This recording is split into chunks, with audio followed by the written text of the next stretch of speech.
তো অনেক সময় আমাদের কিছু কিছু ডকুমেন্টের ব্যাকগ্রাউন্ড চেঞ্জ করতে হয়।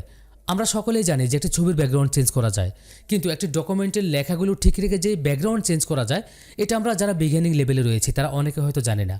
মাঝে মাঝে এমন কিছু পুরনো ডকুমেন্ট আমাদের সামনে চলে আসে যে ডকুমেন্টের লেখাগুলো ঠিক রাখার জন্য আমাদেরকে সেই ডকুমেন্টের ব্যাকগ্রাউন্ডটিকে ফেলে দিতে হয়, মানে ব্যাকগ্রাউন্ডটিকে রিমুভ করতে হয়, অথবা ব্যাকগ্রাউন্ড কালারটিকে চেঞ্জ করতে হয়, অথবা ডকুমেন্টে যে লেখাগুলো থাকে সেই লেখাগুলোর কালার চেঞ্জ করতে হয়। তো নর্মালি আমরা একটি ডকুমেন্ট স্ক্যান করি, অথবা আমাদের হাতে যদি মোবাইল থাকে সেই মোবাইল দিয়ে ডকুমেন্টের ছবি তুলে সেই ছবিটিকে আমরা কম্পিউটারে ইনপুট করি। কিন্তু আমরা যখনই একটি ডকুমেন্টকে স্ক্যান করি, কম্পিউটারে ইনপুট করি, তখন সেটি কিন্তু একটি ছবি আকারে ইনপুট হয়। কিন্তু সেই ডকুমেন্ট থেকে লেখা ঠিক রেখে ব্যাকগ্রাউন্ডটিকে রিমুভ করা আমাদের কাছে একটু জটিল মনে হয়। কিন্তু এমন একটি টেকনিক আমি আপনাদের কাছে দেখাবো, যে টেকনিক অ্যাপ্লাই করলে আপনি মাত্র কয়েক সেকেন্ডের মধ্যেই যে কোনো ডকুমেন্টের ব্যাকগ্রাউন্ড চেঞ্জ করতে পারবেন এবং যে কোনো ডকুমেন্টের লেখার কালারগুলো চেঞ্জ করতে পারবেন এবং খুব সহজে আপনি যে কোনো ডকুমেন্টের ব্যাকগ্রাউন্ডটিকে রিমুভ করতে পারবেন। তো বন্ধুরা দেখতে পাচ্ছেন ফটোশপ সিসি সফটওয়্যারটি আমার সামনে ওপেন অবস্থায় রয়েছে এবং অলরেডি আমি একটি ডকুমেন্ট স্ক্যান করে ওপেন করে নিয়েছি। দেখতে পাচ্ছেন বন্ধুরা এই ডকুমেন্টের ব্যাকগ্রাউন্ড কিন্তু হোয়াইট রয়েছে। তো এখন আমি যেটা করব, এই লেখাগুলোর ব্যাকগ্রাউন্ড প্রথমে রিমুভ করে নিব। তো নর্মালি আপনারা যেটা করবেন, আপনাদের যে ডকুমেন্টটি এডিট করার প্রয়োজন সেই ডকুমেন্টটিকে স্ক্যান করে নেবেন, অথবা আপনাদের যদি স্ক্যানার না থাকে সেক্ষেত্রে আপনারা আপনাদের হাতে যে মোবাইলটি রয়েছে সেই মোবাইল দিয়ে আপনারা সেই ডকুমেন্টের একটি ছবি তুলে সেই ছবিটিকে কম্পিউটারে ইনপুট করবেন। এরপর আপনারা যে ফটোশপের যে ভার্সন ইউজ করছেন সেই ভার্সনটি ওপেন করে আপনারা ফটোশপের মধ্যে সেই ডকুমেন্টটিকে ওপেন করবেন, যেমনটি আমি করে রেখেছি। তো এখন আমরা যেটা করব, লেখাগুলো ঠিক রেখে প্রথমে ব্যাকগ্রাউন্ডটিকে রিমুভ করব। তো তার আগে আমরা এই লেখাগুলোর উজ্জ্বলতা আরেকটু বাড়িয়ে নিব, মানে আমি এখন এই লেখাগুলোর লেভেল একটু অ্যাডজাস্ট করে নিব। তো সেটার জন্য আমরা কিবোর্ড থেকে কন্ট্রোল ধরে এল প্রেস করব। দেখতে পাচ্ছেন বন্ধুরা লেভেলের একটি ডায়লগ বক্স ওপেন হয়েছে। তো এখন আমরা যেটা করব, একদম বাম পাশে যে স্লাইডারটি রয়েছে বাম পাশের স্লাইডারটিকে ডান দিকে মুভ করে আমরা লেখাগুলোর উজ্জ্বলতা একটু বাড়িয়ে নিচ্ছি।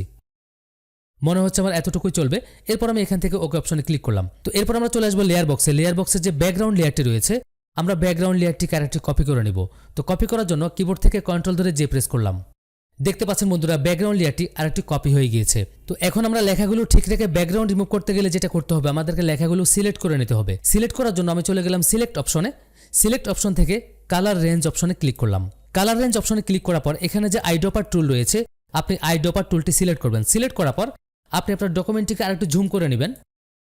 জুম করার পর আপনার ডকুমেন্টের লেখাগুলো যেই কালারই থাকুক না কেন আপনি নর্মালি সেই লেখার কালারের মধ্যে একটি ক্লিক করবেন। দেখতে পাচ্ছেন বন্ধুরা লেখার কালারের মধ্যে ক্লিক করার সাথে সাথে লেখাগুলো সিলেক্ট হয়ে গিয়েছে। এরপর এখানটার যে ফাজিনেস যে অপশনটি রয়েছে এটি আপনি 200 মানে ফুল করে দিবেন। এরপর আপনি নিচে এখান থেকে সিলেকশন অপশনটিকে চুজ করে রাখবেন। তো তার ঠিক নিচে সিলেকশন যে প্রিভিউ অপশন রয়েছে এটিকে আপনি কুইক মাস্ক অপশনে রাখবেন। রাখার পর আপনি উপরে এখান থেকে ওকে অপশনে ক্লিক করবেন।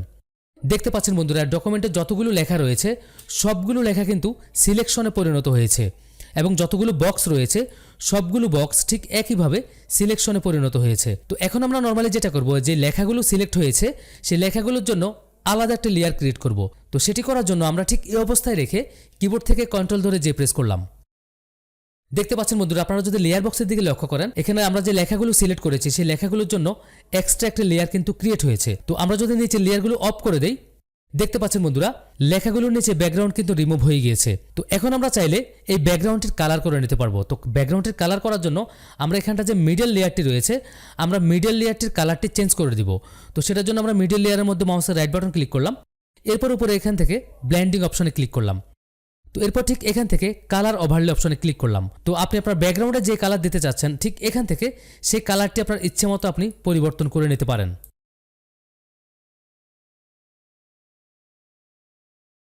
তো আমি এই কালারটি রাখলাম। এই কালারটি রাখার পর এখান থেকে ওকে অপশনে ক্লিক করলাম। ওকে অপশনে ক্লিক করার পর ফাইনালি আমি এখান থেকে ওকে অপশনে ক্লিক করলাম। তো দেখতে পাচ্ছেন বন্ধুরা ব্যাকগ্রাউন্ড কালারটি কত সহজে চেঞ্জ হয়ে গিয়েছে। তো এখন আপনি যদি চান আপনার লেখার কালারটিকেও কিন্তু একইভাবে চেঞ্জ করতে পারবেন। তো লেখার কালার চেঞ্জ করার জন্য আপনি যেটা করবেন একদম উপরে যে লেয়ারটি রয়েছে উপরের লেয়ারটি সিলেক্ট করবেন। উপরের লেয়ারটি সিলেক্ট করার পর ঠিক একইভাবে উপরের লেয়ারটির মধ্যে মাউসের রাইট বাটন ক্লিক করবেন। এরপর আবারও ব্লেন্ডিং অপশনে ক্লিক করবেন। তো এরপর যেটা করবেন ঠিক একইভাবে কালার ওভারলে অপশনে ক্লিক করবেন। এরপর আপনি লেখার যে কালার দিতে চাচ্ছেন এখান থেকে সেই কালারটি আপনি চেঞ্জ করে দিবেন। আপনার যে কালারটি দেওয়া প্রয়োজন আপনি এখান থেকে সেই কালারটি চুজ করে দিবেন।